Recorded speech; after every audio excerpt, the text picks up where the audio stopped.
Los huracanes son grandes tormentas giratorias que se alimentan de energía térmica del océano y la atmósfera. La fuerza de un huracán se describe mediante una categoría numerada del 1 al 5, siendo 1 la categoría más débil y la 5 la categoría más fuerte.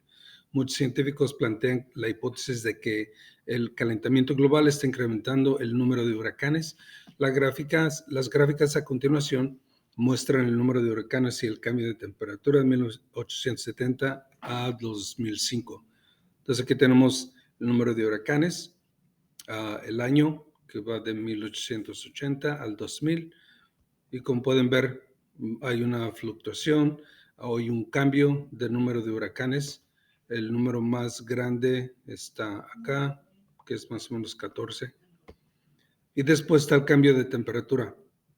El cambio de temperatura va de menos 0.4, 0 al más grande que es 0.6. Y está el año igual. ¿Por qué los datos apoyan o refutan la hipótesis de los científicos de que el calentamiento global está causando un incremento en el número de huracanes?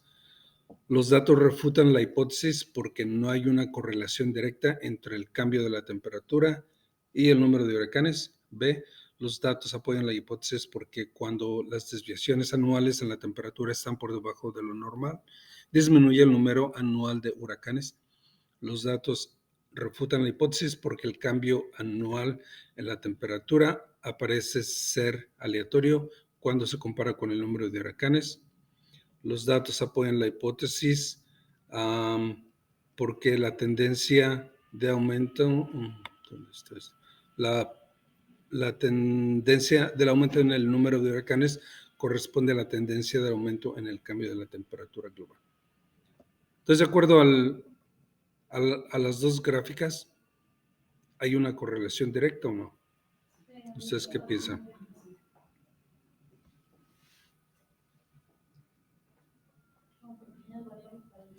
Hay variantes, por ejemplo, en 1920, aquí la temperatura baja, pero el número de huracanes sube. Aquí, obviamente, la temperatura empieza a subir, hay una pequeña baja, el número de huracanes sube constantemente hasta llegar a 12 entre 1930 más o menos.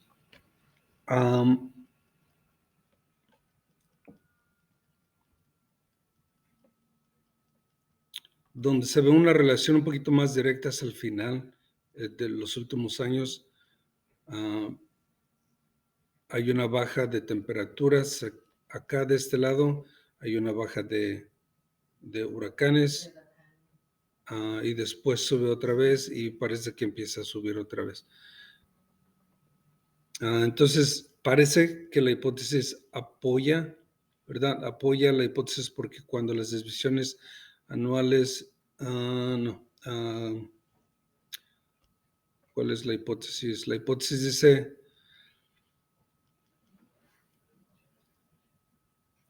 plantea la hipótesis de que el calentamiento global está incrementando el número de huracanes.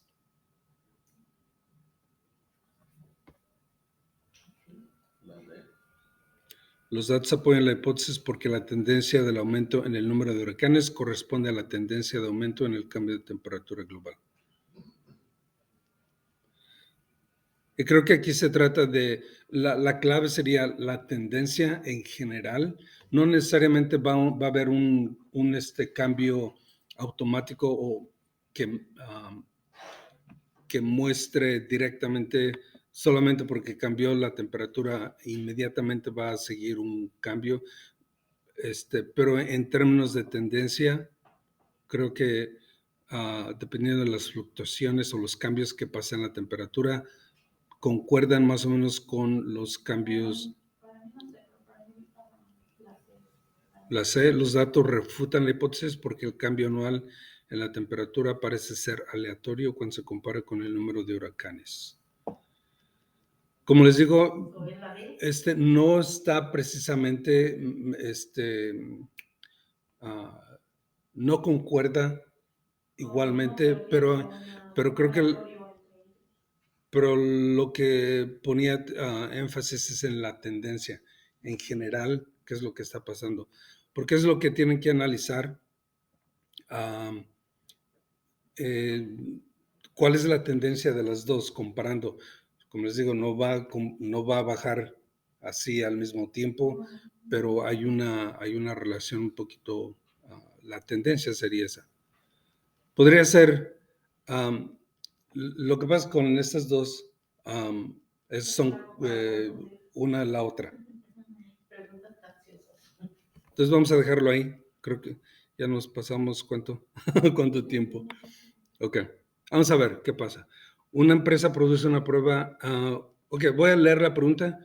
El cambio en la investigación eliminará la fuente de error. Ok, se trata de identificar cuál es la fuente de error. Entonces hay que leer todo. Una empresa produce y prueba un nuevo suplemento mineral diseñado para prevenir el resfriado común. La empresa prueba 3 dosis del suplemento mineral en 300 participantes, hombres y mujeres, con edades entre 25 y 50 años. Durante el periodo de 6 meses, cada grupo tiene 100 participantes asignados de manera aleatoria. La tabla muestra las dosis del suplemento mineral administrada a cada participante en cada grupo y el número de participantes que reportaron tener resfriados comunes durante el periodo de 6 meses. Entonces está el grupo, está la dosis que se da, parece que va incrementando. A cada grupo le dan diferente dosis, al primero 50, al segundo 100 y al tercero 50 miligramos por día.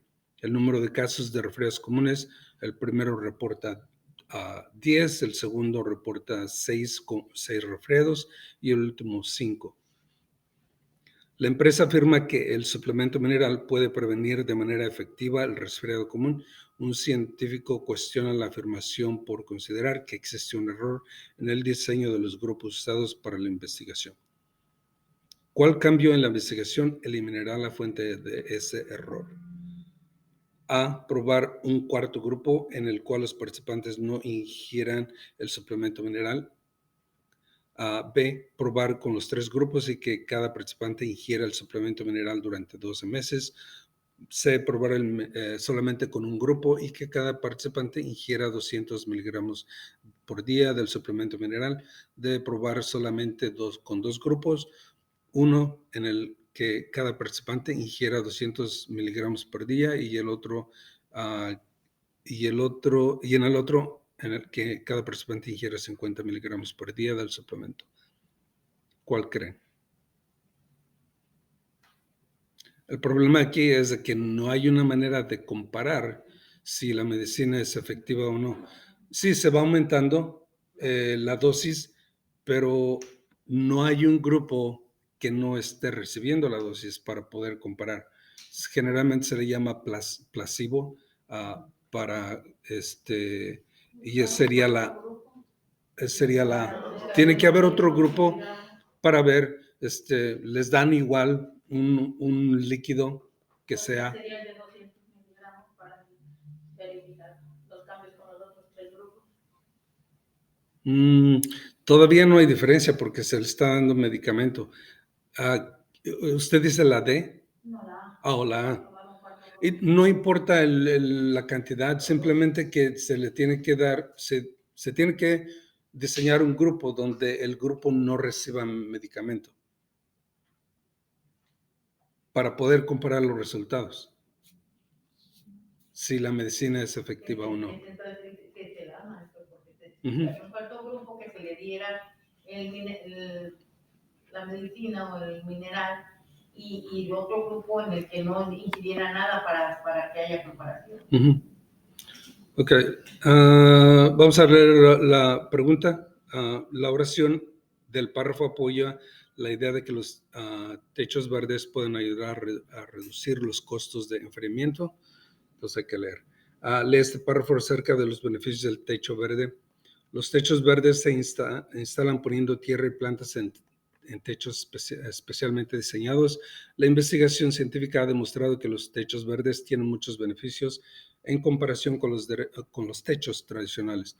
Las plantas absorben de manera natural la energía solar y convierten la energía química que se almacena en los enlaces de los azúcares durante la fotosíntesis. Los materiales de la tierra también ayudan a aislar el edificio. Además, un techo verde ayuda a controlar el escurrimiento, ya que las plantas absorben el agua de la lluvia.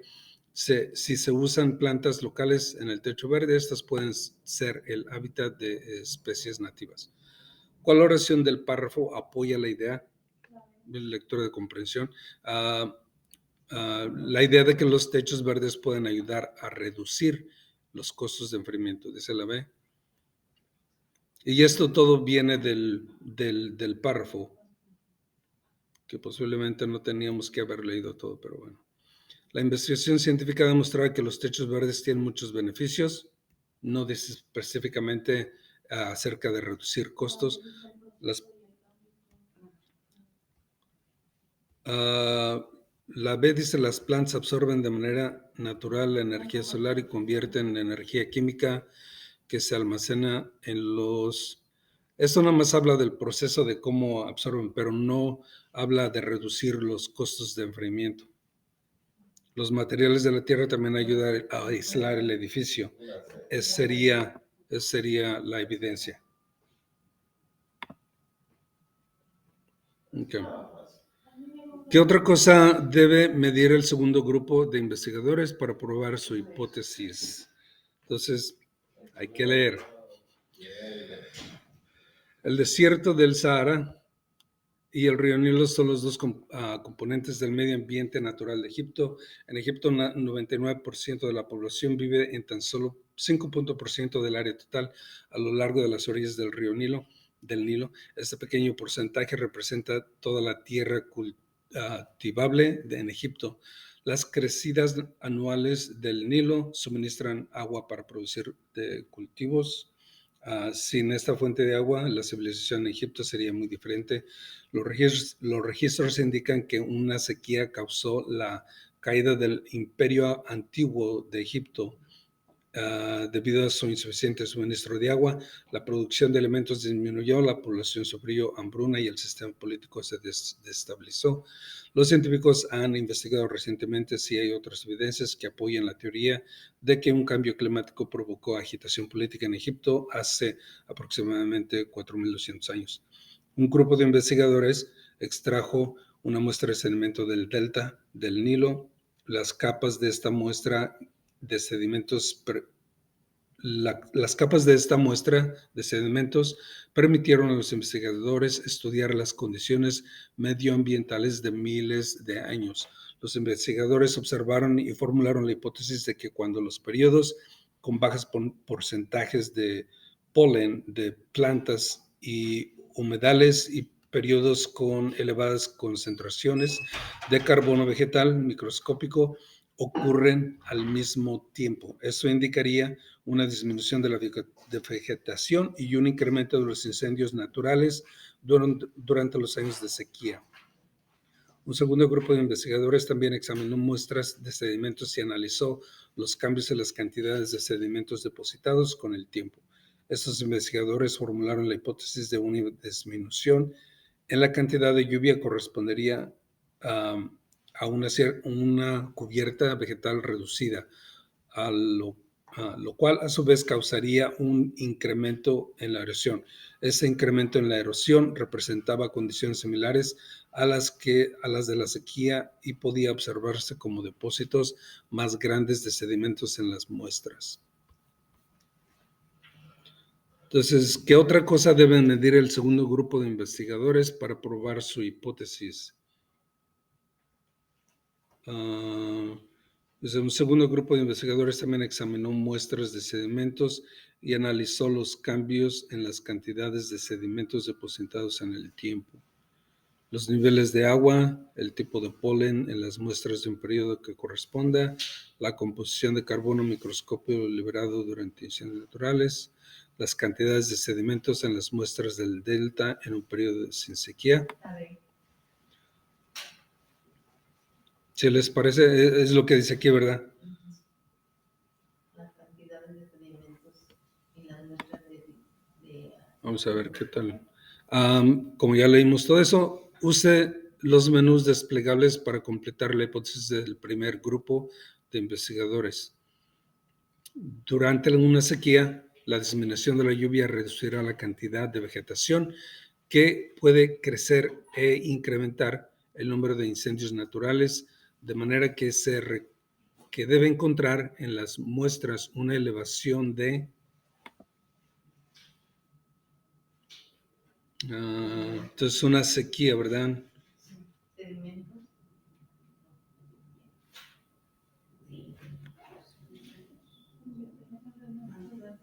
Es una sequía.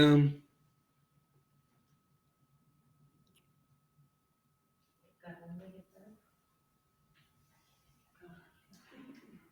Desde las capas muestran de sedimentos permitieron la investigación, observaron bajas concentraciones de polen con elevadas concentraciones de carbón vegetal microscópico. Entonces dice, muestra una elevación de carbón vegetal y una reducción de polen. Acá arriba dice, dice, y formularon la hipótesis de que cuando los periodos de bajas de concentraciones de polen, el carbono se eleva. Entonces, una elevación de carbón vegetal y una reducción de polen. Eso es lo que tienen que observar. Ese es un cladograma. Es un diagrama que organiza las especies en grupos basados en sus semejanzas. También muestra relaciones evolutivas entre los grupos. Entonces, todos los animales que ven aquí, a partir de esta línea de abajo, vértebras, todos los animales tienen vértebras. Después, esqueleto óseo. Con excepción del tiburón, todos los demás tienen esqueleto óseo. 4 extremidades, con excepción del tiburón y peces aletas radiadas, todos los demás tienen 4 extremidades. ¿Sí se ve la relación ahí? Huevo amniótico, solamente esos 4 que están arriba, no anfibios. Entonces, ¿cuál afirmación puede inferir del cladograma de arriba? Entonces, tenemos 4. Todas las especies evolucionaron a partir de los tiburones. El ancestro original tenía vértebras. Los tiburones evolucionaron en especies con aletas radiadas, los cuales evolucionaron en anfibios. Hay una relación más estrecha entre los tiburones y los peces con aletas radiadas que entre los cocodrilos y las aves.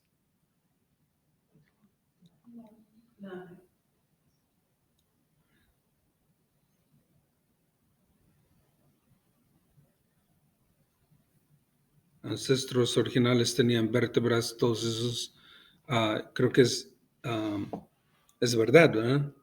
El ancestro original tenía vértebras. De todos estos especies, hay una relación más estrecha entre los tiburones y peces con alas radiadas que entre los cocodrilos y las aves. No, es la misma, porque entre estos tiburones y peces, la relación es de que tienen vértebras. Cocodrilos y aves, los dos tienen huevos. Entonces, no se puede diferenciar o no se puede medir cuál es la relación más estrecha. No sé si...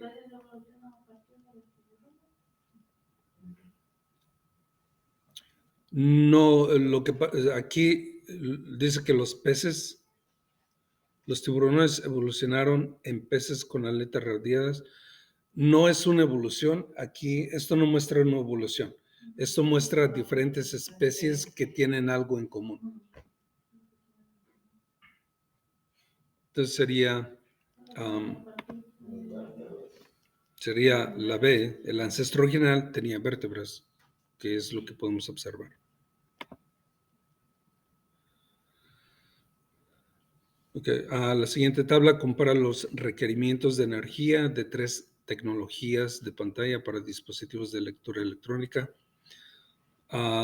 Tecnología tinta electrónica, pantalla LCD, pantalla moduladora interferométrica, y después apariencia, blanco y negro, color y color,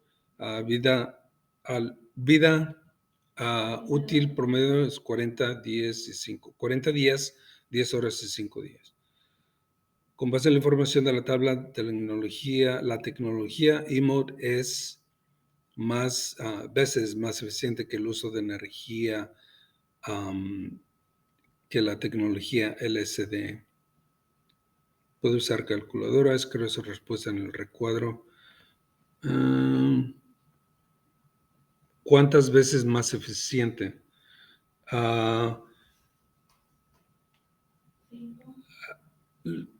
El único problema que tenemos aquí es de que la pantalla eMode se mide en días, 5 por 24, 5 por... Tenemos que convertirlo en horas para poder comparar. Entonces, ¿cuántas? 5 por 24, ¿cuánto es?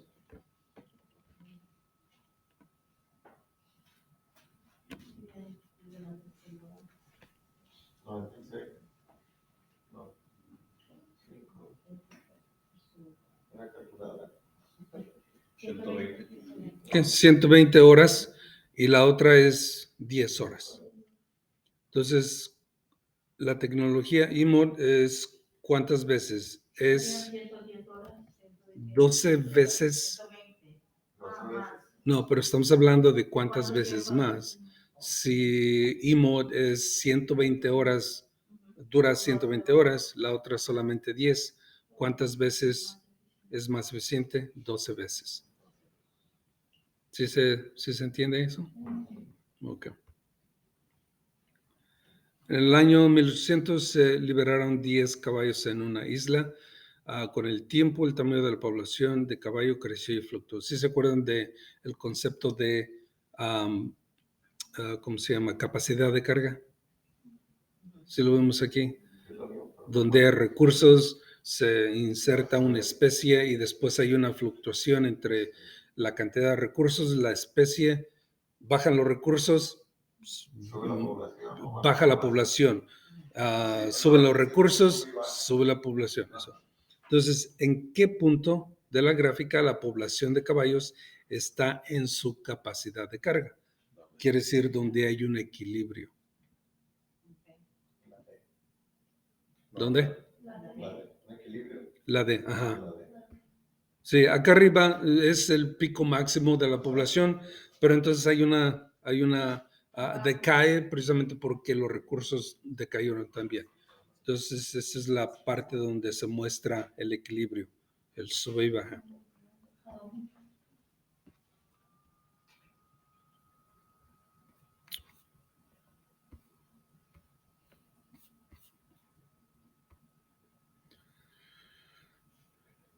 Que los científicos, ¿sí se acuerdan de esto? Sí. Del cuadro de Punnett, donde tenemos que hacer combinaciones para ver cuál es el porcentaje de posibilidades de una después el porcentaje de descendencia que tendrá tallos verdes. Vamos a leer. En una investigación se estudió la herencia de color del tallo de las plantas Brassica. Los científicos cruzaron una planta con heterocigoto dominante RR con una planta con homocigoto recesivo RR. Esto dio como resultado la herencia con tallos morados RR o RR pequeña y descendencia con tallos verdes. Los tallos verdes son la RR pequeña. Abajo se muestra el cuadro de Punnett para este cruce. Escriba su respuesta. ¿Qué porcentaje de la descendencia tendrá tallos verdes? ¿Qué porcentaje?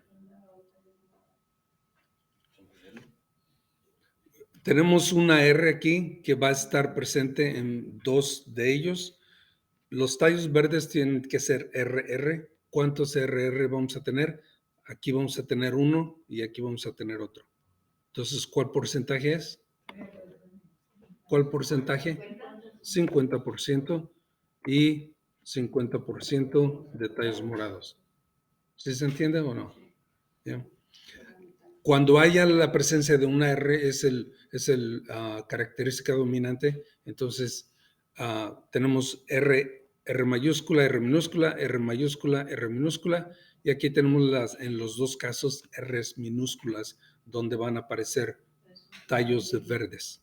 Entonces, la mitad, ¿verdad? 50 y 50. ¿Cuál evidencia del pasaje apoya la teoría de que los humanos podrían no ser los responsables de la extinción del mamut lanudo? Vamos a ver si podemos eliminar algunas de las opciones simplemente viendo descubrimiento de sitios de sacrificio masivo de mamuts, una fuente de tierra que conectó Asia con Norteamérica, descubrimiento de rastros de ADN de mamuts antiguos en Alaska que datan de hace 10.500 años, datación de carbono que indica que los mamuts murieron entre 13.000 y 15.000 años.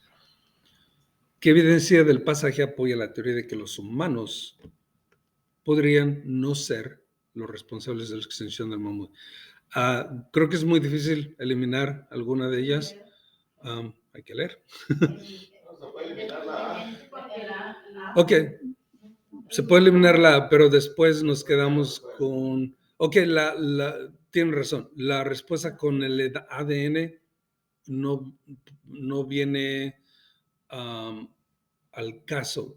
Más bien aquí si tendríamos que escoger, sin tener que leer, posiblemente tenemos que escoger la que tiene que ver con fechas. Tantos sacrificios masivos. Se les acabó la comida y el mundo se enfrió. La B, un puente de tierra conectado Asia con Norteamérica.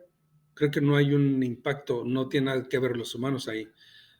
Pero posiblemente el tiempo en el que ellos vivieron y en el que vivieron los humanos posiblemente no macha, no concuerda. Entonces la única opción que posiblemente pudiera indicarnos eso sería la D, sin leer el pasaje.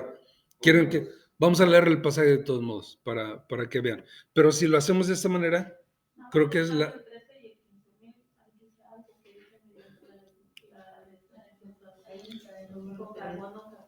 Sí, vamos a leer esta parte. Ellos creen que la llegada repentina de los humanos con sus eficientes prácticas de cacería afectó abrumadoramente a estos animales y provocó su desaparición. Mediante la datación de carbono 14, un método de datación directo usado en materia previamente viva, el último mamut lanudo conocido vivió entre hace 13.000 a 15.000 años. La correlación temporal de estos dos eventos, la llegada de los humanos y la extensión de los mamuts, forma la principal línea de apoyo para esta hipótesis. La evidencia de los sitios de sacrificio, lugares donde miles de animales murieron, fueron acorralados y asesinados en tiempos prehistóricos, aumentan el apoyo de ese argumento. Pero ¿cuál es la pregunta? ¿Cuál no? Claro. Esto, el primero definitivamente no apoya esa hipótesis. La datación del carbono indica que mamuts murieron entre estas épocas.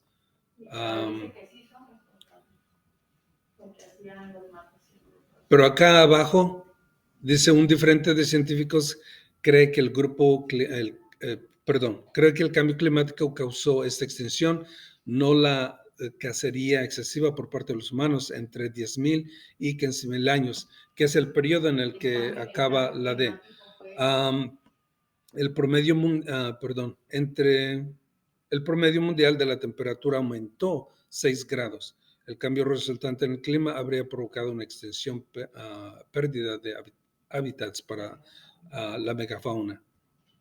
Los científicos argumentan que los mamuts lanudos sobrevivieron por muchos años más y murieron miles de años después de la llegada de los humanos. Estos científicos han encontrado rastros de ADN de mamut antiguos en las capas del suelo permanente congelado en Alaska Estas capas datan de hace 10.500 años. Hasta que hicieron las pruebas de ADN. Pues las de arriba. Entonces, esta de aquí. De ADN. Ok. Sí, porque el de abajo sí está diciendo que los humanos son. ¿Están de acuerdo? Sí. Pues sí, ya que dice. Voy con la que dijeron, a ver qué tal. La investigación ha mostrado que las poblaciones del mamut lanudo disminuyeron en un área dada a medida que la ecología del área se transformó en extensos bosques de abedules y coníferas. Este tipo de vegetación no era favorable para el mamut porque era difícil de digerir. ¿Cuál posición con respecto a la extinción del mamut apoya la evidencia? ¿El mamut se extinguió por la cacería? No. ¿El mamut se extinguió porque los humanos destruyeron su hábitat? Tampoco. ¿El mamut se extinguió porque el cambio climático y la pérdida de su hábitat? El mamut se extinguió por la fisiología del cambio del clima.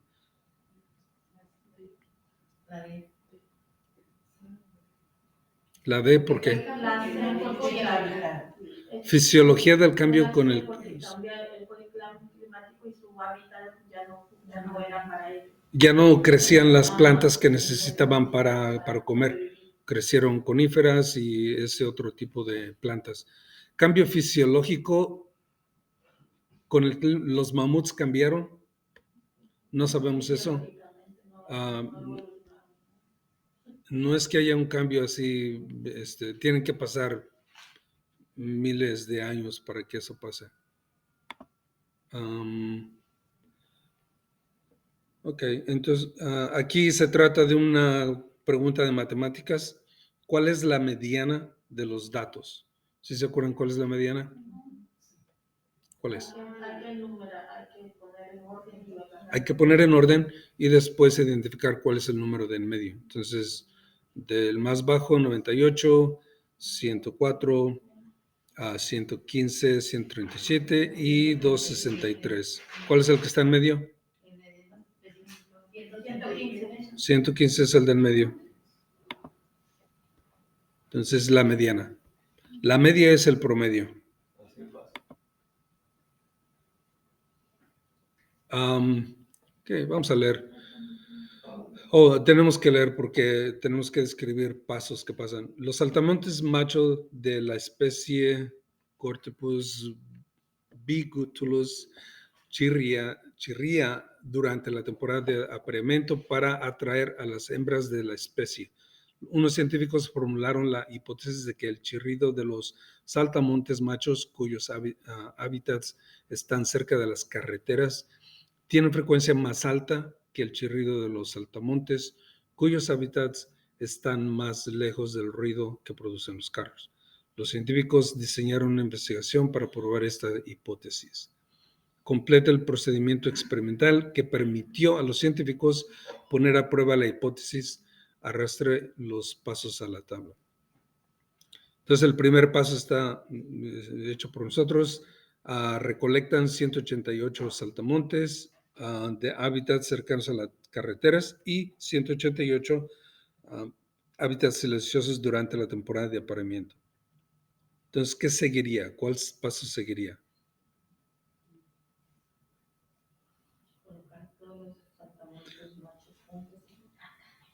Colocar saltamontes hembras cerca de cada grupo de saltamontes machos, colocar todos los saltamontes machos juntos en un espacio, colocar grupos de saltamontes machos en espacios separados, oscuros y aislados del ruido que están en la misma temperatura, proveer la misma cantidad de comida y ruido cada día para cada grupo de saltamontes machos, grabar los chirridos de cada grupo de saltamontes machos y permitir y medir la media diaria, la frecuencia de los chirridos. Una vez que se tienen los grupos, ¿qué hay que hacer? Colocar a todos los machos en el mismo espacio y luego proveerles la cantidad de comida igual en los mismos lugares.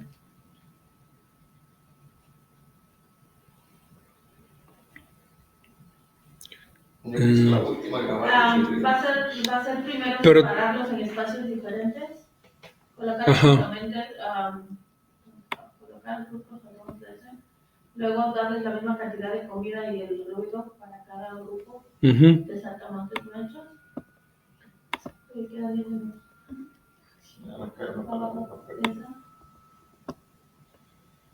Después. Colocar saltamontes hembras cerca de cada grupo de machos. Y más abajo, ¿qué dice? Grabar los chillidos medio para. Y obviamente esta no pues, pertenece. Si juntos no va a haber una diferencia entre un grupo y otro para saber cómo Sí, se ve más o menos qué es lo que hace. El proceso es lógico, ¿verdad? Primero que se tiene que elaborar dónde están colocados, se les da el mismo tipo de condiciones, alimento, agua, qué sé yo. Obviamente, y ya después se mide, se pone las hembras para que producir el chirrido y después se mide.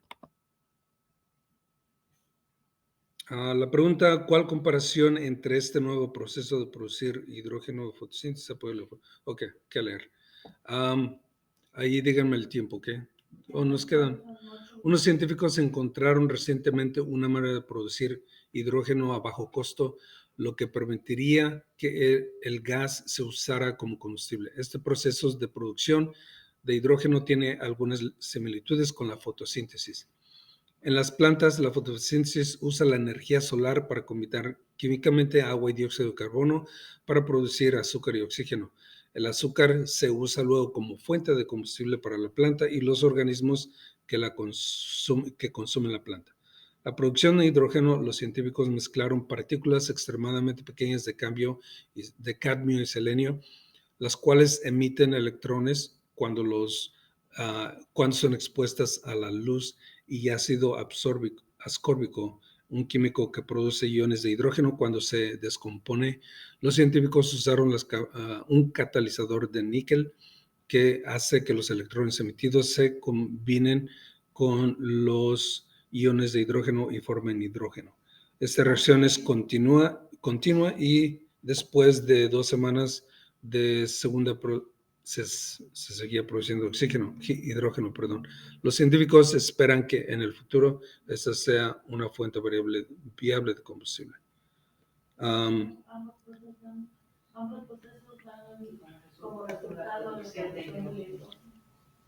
Desde la C. La fotosíntesis produce agua y dióxido de carbono. ¿Cuál comparación entre este nuevo proceso de producción de hidrógeno y la fotosíntesis apoya la información provista? El nuevo proceso es más eficiente que la fotosíntesis. Ambos procesos transforman la energía luminosa en energía química.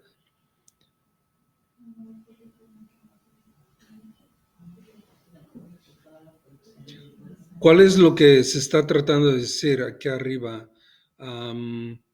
Este proceso de producción de hidrógeno tiene algunas similitudes con la fotosíntesis, que es el uso de luminosa de energía. Ambos procesos dan como resultado producción de hidrógeno. El nuevo proceso emite más electrones que la fotosíntesis. Porque la planta no hace luminosa de energía química, dice que cuál es el...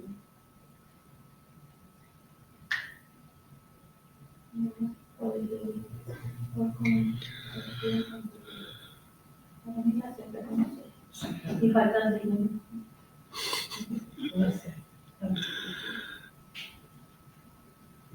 Creo que en la información, para mí el punto, creo que es identificar que es un proceso similar, pero que tiene que ser algún proceso más eficiente.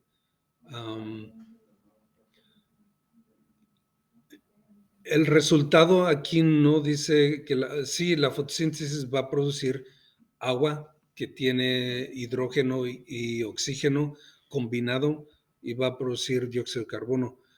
Pero para producir hidrógeno el ácido, los científicos usaron de hidrógeno y formen hidrógeno. El proceso, lo único que va a producir el proceso que se describe ahí va a ser hidrógeno. La fotosíntesis produce agua y azúcar, no necesariamente hidrógeno. Entonces, ¿qué quieren que escojamos? Me voy con ustedes.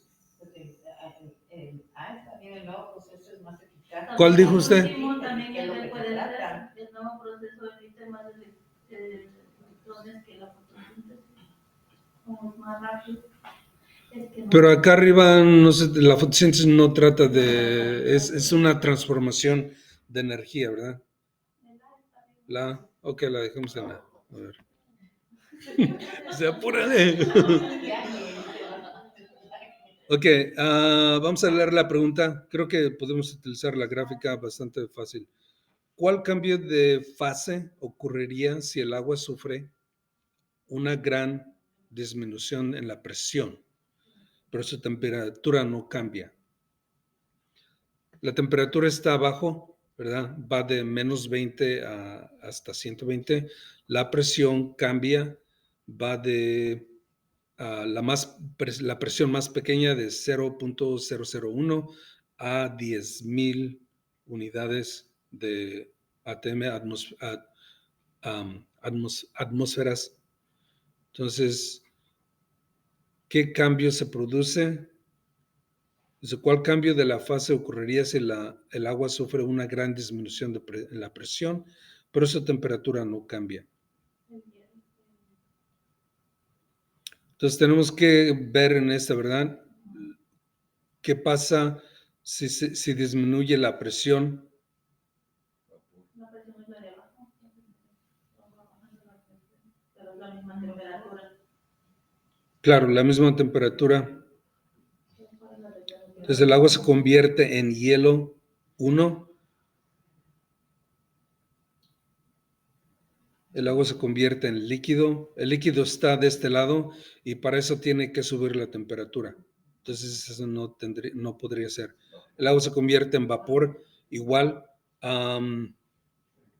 hace hielo porque ahí dice que es menos 10. Es la temperatura de menos 10. Entonces, si baja más la temperatura, pero queda, o sea, más la presión, pero queda en la misma temperatura, queda en hielo. ¿Se convierte en qué? En hielo 1. ¿En hielo 1? Ok, voy con ustedes. Aunque usted el agua se convertiría en vapor, dice. Pero el agua... Dice, ¿cuál cambio de la fase ocurre si el agua... Pero para eso el vapor tiene que subir la temperatura, para que se convierta en vapor. En la presión. Entonces lo dejamos en la... Nos falta una. Ok, la ventaja mecánica, y eso tiene que ver con las máquinas simples, es la medida de cuántas veces se multiplica la fuerza. Ok, ¿cuál es la ventaja mecánica del montacargas? Aquí tenemos que calcular fuerza resultante, fuerza aplicada, fuerza resultante. Entonces, 200 dividido por 225. 900 dividido por 225. Ajá. Esa es la